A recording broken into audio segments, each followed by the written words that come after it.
Hi friends, Jill here from Nibble Cookie Co. and I'm going to show you some quick ways to decorate your cookie box. Okay, so first up, you need to take your icings and gently massage the icing sugars back together for about 30 to 60 seconds each until the coloring in the bag is cohesive and you don't see any separation.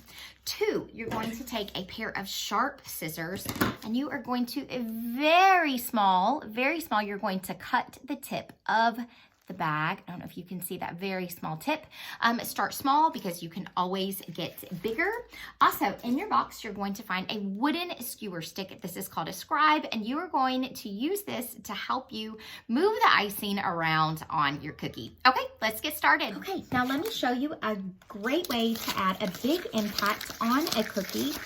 So what I'm going to do first is I'm going to take this ornament cookie and I'm going to outline it, leaving an edge so to minimize the risk of a flood over, so I don't come quite to the edge of the cookie. There you go, and I've got this outlined. And now I'm gonna flood this in. When I flood, I squeeze the bag a lot harder. Here we go. Because I want the icing to come out with more force. Start my way on the outside and work my way into the middle.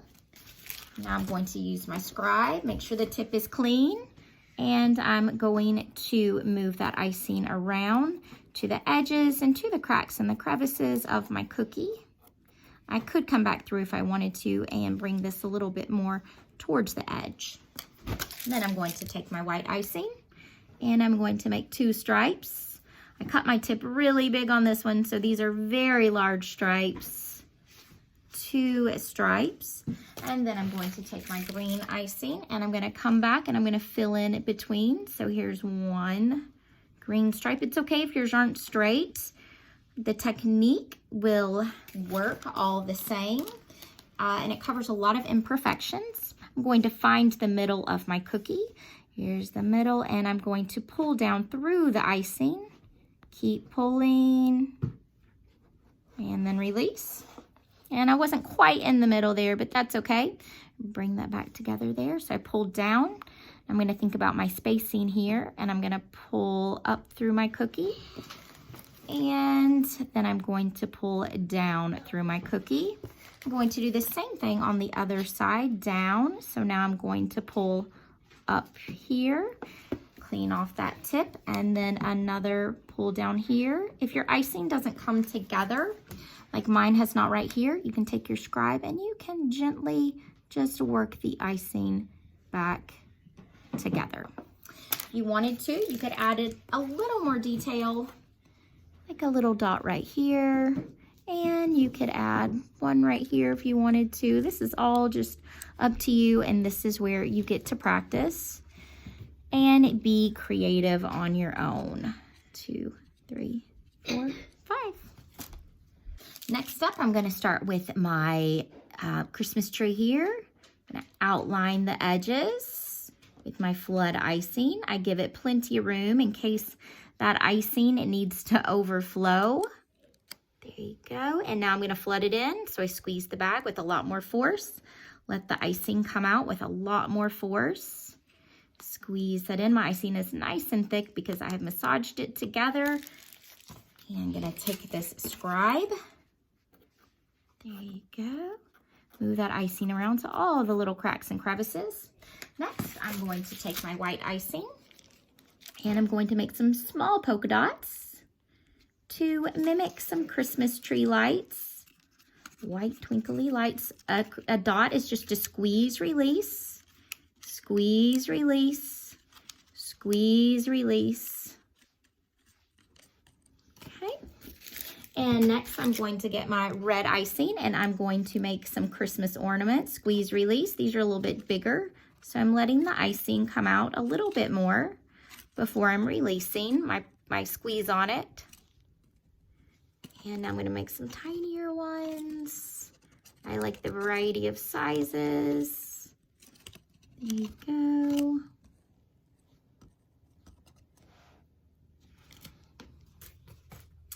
And cute little Christmas tree. Okay, let's do this stocking. Now we're gonna break this stocking up into parts so that we don't end up with one big blob of icing. So we're gonna do a section and then we're gonna put it away and then we'll come back to it and do another section. But right now I'm gonna outline the top of this stocking and then I would take those white sprinkles and add your clear sprinkles to the top of this. And we're gonna let this crust over for a few minutes. You can also add the little toe here. Just some different ideas. It's optional, of course. And I'm gonna add the heel. And there you go. Okay, I'm gonna use my scribe to move this icing around just a little bit where I want it to go. And I'm gonna let these parts of my cookie crust over for about 10 minutes before I do the rest of it. And now I'm going to flood in the rest of this stocking cookie. I'm really careful right there. Here we go. I'm gonna flood in right here and bring this around. Here we go. And now I'm going to flood this in. And the marbling technique that you saw already would be a great addition to this stocking, but I'm going to show you how to do some polka dots on it as well. So move this icing around. There we go. And I'm going to get my green icing. I can tap this on the table to smooth out some of the bumps and lumps. And I'm gonna start somewhere in the middle and add some good sized polka dots here. And I'm careful with my spacing because I do want them to be evenly spaced throughout my cookie. And one right there, fill in right here, and fill in right there. And there's my adorable stocking. And that is just a quick and easy way to decorate your cookies using your 3 icing colors in the flood consistency. Polka dots, marbling, and marbling.